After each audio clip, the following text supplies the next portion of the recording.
Boa tarde, gente amiga, chegando nessa quinta-feira aí com energia total. Semana da Mulher, semana de homenagens. Boa tarde a todos, boa tarde a todas as mulheres. Semana da Mulher, semana de homenagens? Não. Todos os dias é Dia da Mulher. Todos os dias, durante o ano inteiro, todos os anos, desde o tempo da criação até o tempo dos tempos, né? Dia da Mulher é todos os dias. Então nós temos muito mais a agradecer a vocês, mulheres, né, por nos trazerem a vida, por nos darem a honra de estarem ao seu lado. E quem é a grande mulher da sua vida? Eu tenho 3 grandes mulheres na minha vida. Uma, minha mãe, né, que hoje é falecida, mas foi uma mulher que me ensinou muito daquilo que eu sei, de ter um pouco de caráter, né. Segunda, não por ordem, né, eu estou colocando só aleatório. Segunda, minha filha. É a saia justa que a gente coloca para os homens nessa semana, vai lá. Exatamente. Segunda, minha filha, né, porque é uma grande mulher, uma grande guerreira, Camila, eu amo muito ela. E a terceira, não por colocação, como eu disse, mas é você, mãe Viane. Obrigada. Você é uma mulher na minha vida que, para mim, é tudo. Obrigada pelo carinho e pela consideração. Mas nós também temos grandes mulheres na história que fazem, né, essa força da mulher em tempos muito difíceis. Mulheres que fizeram a diferença por suas características, por sua profissão e até mesmo por sua força de mudança. Uma mulher que é comentada, idolatrada em todas as gerações foi Cleópatra, né? Essa rainha e até considerada a deusa egípcia. Ela que dominou o Egito e depois a Grécia com todos os seus atributos. Subiu ao trono egípcio aos 17 anos de idade, após a morte do pai. Contudo, ela teve que dividir o trono com seu irmão, Ptolomeu, com quem se casou. E depois, como Ptolomeu, outro, né? O 14. E era na época para poder manter a dinastia. Uma outra mulher que nós não podemos deixar de lembrar é Maria, mãe de Jesus, onde nós devotamos a nossa oração, onde nós pedimos proteção às crianças, às famílias, que nasceu provavelmente em Jerusalém por volta do ano 20 a.C. Uma mulher que é considerada uma santa, Joana d'Arc, que lutou contra a Inquisição e também lutou durante a Guerra dos 100 Anos, quando seu país enfrentou a rival Inglaterra, e foi canonizada no ano de 1920. Uma grande rainha do Reino Unido, Rainha Vitória, que, embora com poucos poderes políticos, se tornou um exemplo nacional da moral, dos bons valores e costumes. E uma que muito que a gente conhece, Anita Garibaldi. Aliás, existe um filme, né, agora, que estava passando no cinema, não, está passando no... Eu vi na Sky, na verdade, mas era... Passou no cinema. No Telecine, não foi? Foi no Telecine. Passou no cinema, teve uma produção muito bonita. Muito bonita. Não é Bento Gonçalves, é Anita Garibaldi. Anita Garibaldi. É o nome do filme, né? Bento Gonçalves e Anita Garibaldi, nada a ver, né? Mas tudo bem. Não, tá na mesma época. Tudo bem, mesma época. Foi casada com Giuseppe Garibaldi. Giuseppe Garibaldi. Então, passou o filme Anita Garibaldi. E uma outra muito especial também para nós, que foi Princesa Isabel também. Princesa Isabel, tornou-se herdeira do trono brasileiro depois da morte prematura do irmão mais velho. Assinou a Lei Áurea em 1888. Madre Teresa de Calcutá, grande personagem, né? Pois é. Missionária católica do século XX, lutou pelos mais necessitados. Ganhou o Prêmio Nobel da Paz em 79. Foi beatificada pela Igreja Católica em 2003. Tem diferença entre beatificação e canonização, né, Pai Mário? Outra grande personagem, Irmã Dulce. Foi importante religiosa católica do século XX, lutou em prol dos mais carentes e necessitados. Foi beatificada pela Igreja Católica em 2011. E, mudando de religião, de filosofia, Indira Gandhi foi a primeira ministra da Índia entre os anos de 66 e 77 e depois de 80 a 84. Fez um governo popular voltado aos mais pobres. E temos logo mais nomes aí importantes que devem ser lembrados das mulheres. E aí chegando mais aqui a nossa história mais recente. Pai Mário, a força da mulher modifica a história, tanto que nós estamos aí com uma reeleição criticada ou não de uma presidenta. Exatamente, a força de uma mulher muda a história, sim. Por exemplo, a agricultura foi descoberta por uma mulher, no tempo que os homens eram nômades, que eles andavam por planícies e por montanhas, e uma mulher jogou uma semente num determinado local e descobriu ali que começou a brotar aquela determinada planta, e foi uma semente que eles trouxeram de um local né, de uma região para outra, que era uma região que não havia aquela mesma planta. Então, a mulher descobriu a agricultura, a mulher descobriu a fertilidade da agricultura, né? E a mulher, ela vem com uma importância muito grande na nossa vida. Infelizmente, na década de 20, na década de 30, a mulher foi muito discriminada, 40 e 50 também, como sendo menosprezada e sendo até mesmo muitas vezes marginalizada, né? Muitas vezes marginalizada. E hoje a mulher, ela vem de uma forma tão marcante dentro da nossa sociedade, que a mulher hoje ela não tem, por exemplo, uma grande diferença salarial. Antiga, até há pouco tempo. Ainda existe. Olha só a forma que eu coloquei. Uma grande diferença salarial. Eu não estou colocando aquela equiparação, porque infelizmente ainda há esse preconceito, por exemplo, mas muitos se vai homens... de 10% a 30% se torna uma grande diferença. Não, se torna, mas antigamente era até 50%, mãe velha. Até 50%. O serviço da mulher, ele era totalmente discriminado pela força física. Hoje, a mulher se mostra muito mais inteligente, muito mais ativa em várias áreas e a força física não pesa tanto. Hoje nós temos mulheres engenheiras na construção civil e donas de empreiteiras que tocam muito bem seu negócio e agindo de igual para igual com homens. Então, aquela parte, a fragilidade da mulher, como Erasmo Carlos cantou, dizem que a mulher é de sexo frágil e não é. Não é mesmo, ele até mesmo disse, é uma mentira absurda. A mulher todas as gerações cantam essa música, né? Esse dia o André estava cantando aqui sobre a mesma música. E esta força que a mulher tem, ela é unânime hoje. Ela é unânime hoje dentro da sociedade. Eu não vou lembrar o nome dela, mas eu vou pesquisar para amanhã, peço até para a Aninha pesquisar para amanhã. Nós tivemos até uma papisa. Gente, tá? Uma papa mulher, né? Dentro da Igreja Católica. Nós temos, de todas as formas, em todas as religiões, muito marcante a presença da mulher. E quem não conhece, né? Quem é o político não conhece o nome de Margaret Thatcher, política britânica, primeira-ministra do Reino Unido entre 79 e 90, conhecida a Dama de Ferro. E a Dama de Ferro mesmo, né? Aliás, também no cinema ela foi muito comentada.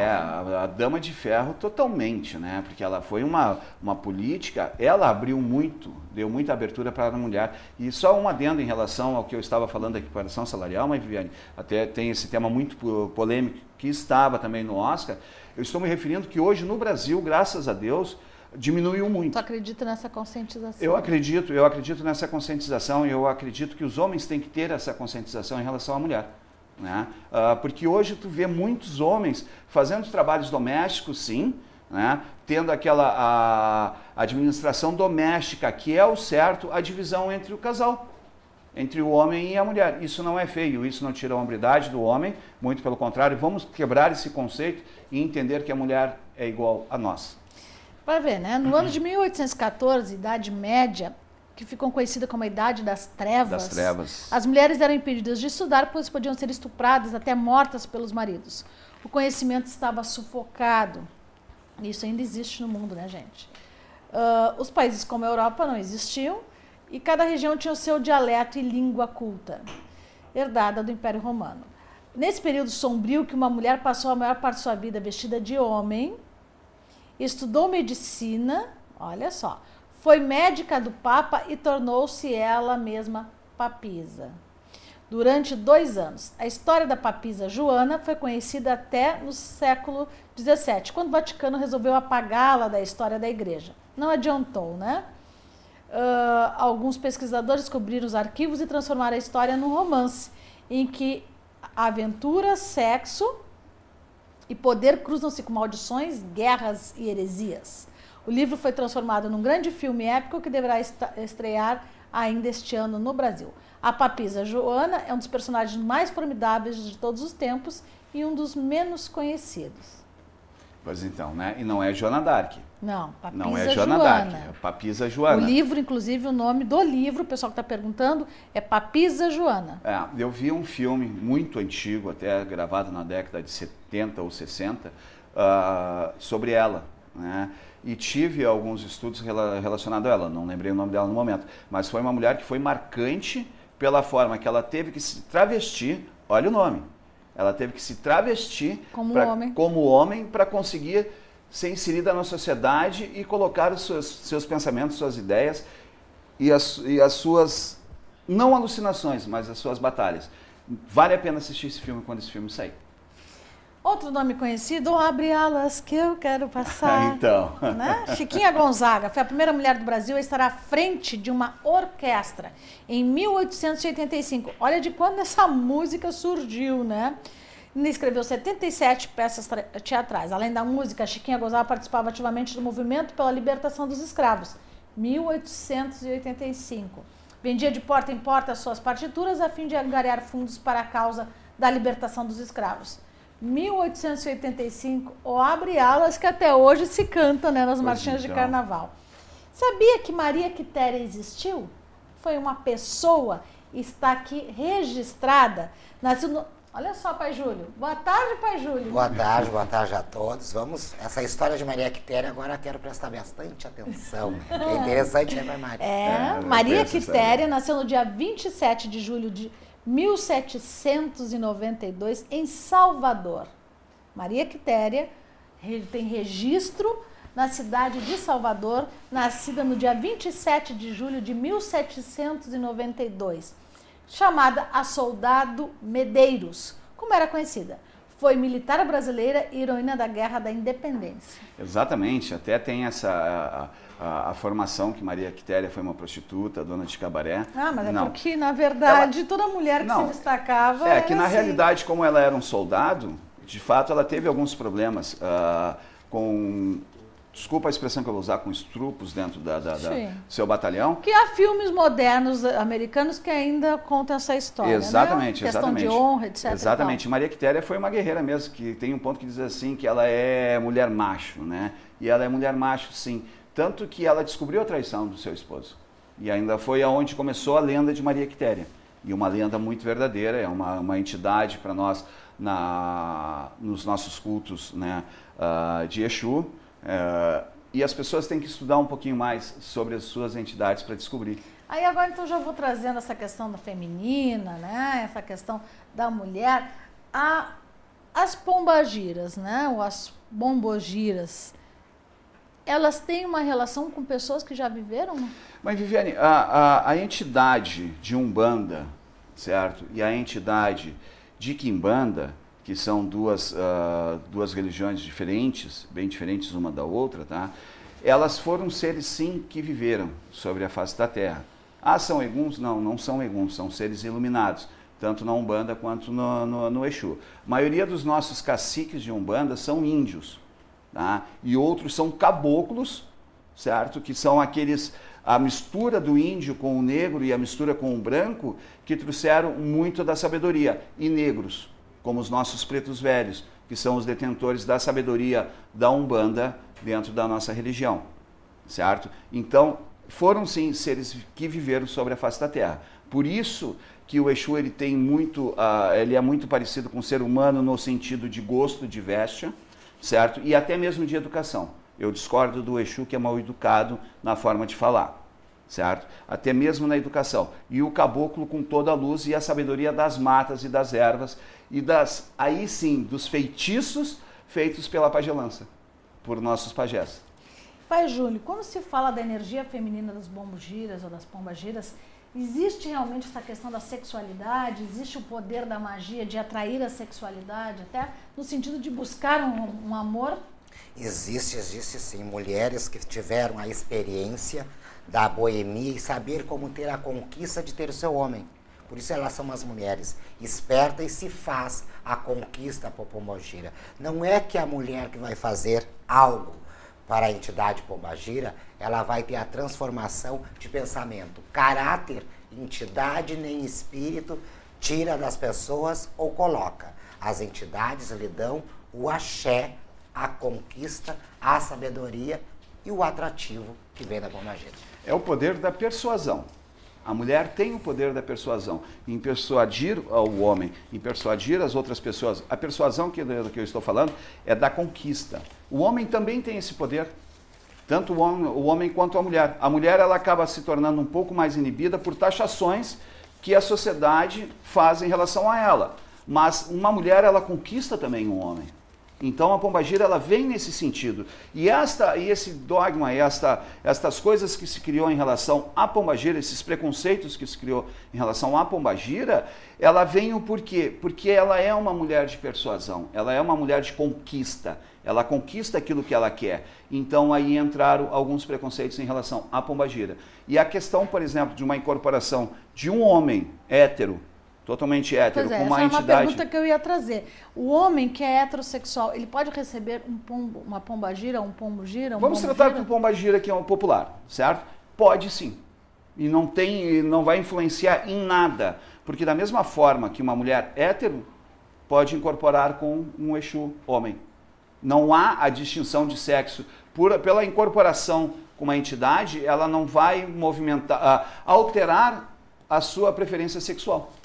Você quer rever o programa? Entra lá no site vivinatv.com.br. Descobre todo esse nosso universo, os programas da semana inteira aí que você quer saber, quer participar, quer mandar aquela pergunta. Pega as informações lá no vivinatv.com.br. E eu vi aqui recebendo um pedido, já que estamos falando em homossexualidade também, Pai Júlio, que é uma pessoa que nos mandou pelo Face, Vivina TV. Ela diz o seguinte: sempre assisto o seu programa e hoje decidi tomar coragem para lhe perguntar. Esse aqui é um caso que pode acontecer na sua casa, que pode estar acontecendo com você, pode acontecer com um filho. E olha que sofrimento que essa pessoa está e que ela só conseguiu se abrir conosco aqui no programa, para que a gente possa trazer esse assunto para você. Então é uma coisa muito delicada, tá, gente? Acho que a gente tem que ter esse respeito, mas principalmente saber que como meio de comunicação, nós trazemos esses assuntos na Semana da Mulher, porque a mulher tem essa capacidade muito maior de entender o outro, da empatia e até da sexualidade. Que ponto a religião pode auxiliar? Olha só, ele diz que é gay do sexo masculino. Então ele é homem, mas é gay. E quero saber se esse ano de 2015 vou arranjar um namorado, pois nunca namorei alguém do mesmo sexo. Sou do dia 12 de julho de 94. Onde é que eu falo da dor, Pai Júlio? Pela cartinha aqui, claro, a gente aprende a lidar com o ser humano. Eu tenho 25 anos de religião, o Pai Mário tem 40, ele lá vai pedrada, o Pai Júlio não vou dizer aqui para não contarem a idade dele. Né? Então, assim, temos experiências da nossa vida a nível religioso. E pelo que ele coloca aqui, ele é gay, sexo masculino, e ele diz que nunca se relacionou com outros homens. Ele já nos deixa essa margem de que ele já teve namorada, já teve relações afetivas, sexuais com mulheres, mas pelo visto ele não ficou feliz. Então ele pergunta se a partir deste ano, não é só ter um namorado, se ele pode assumir essa homossexualidade publicamente. Olha que passo difícil para esse nosso amigo. Vamos dar uma olhadinha para esse amigo. Porque o preconceito ainda existe. Existe. Né? Às vezes, muito forte na situação dele, vamos ver. Existe o preconceito, começa dentro de casa, por isso ele não tomou essa decisão. Os orixás mostrando que tu tem que ter, principalmente, abrir bem o teu sentimento, pensar em quem tu possa vir se envolver, te afastar de certas influências que tem próximo de ti para tomar essa decisão. Portanto, tentar ter a conversa, o diálogo dentro de casa para essa rejeição que existe contigo.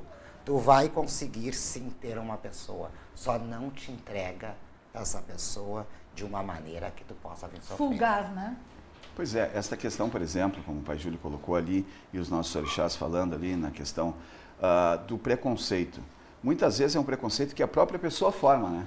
Muitas vezes é um preconceito que a pessoa coloca com ela mesma, que ela acha que não vai ser aceita pela sociedade. E nós temos aí, infelizmente, aí, muitos pontos de não aceitação da sociedade, tanto como sexual masculino quanto feminino. Claro. Né? Das duas partes. E até mesmo preconceito das pessoas com aquelas pessoas que são hétero, né? E das duas formas, e tem algumas preferências. Que tem algumas preferências, preferências que eu me refiro em atividades.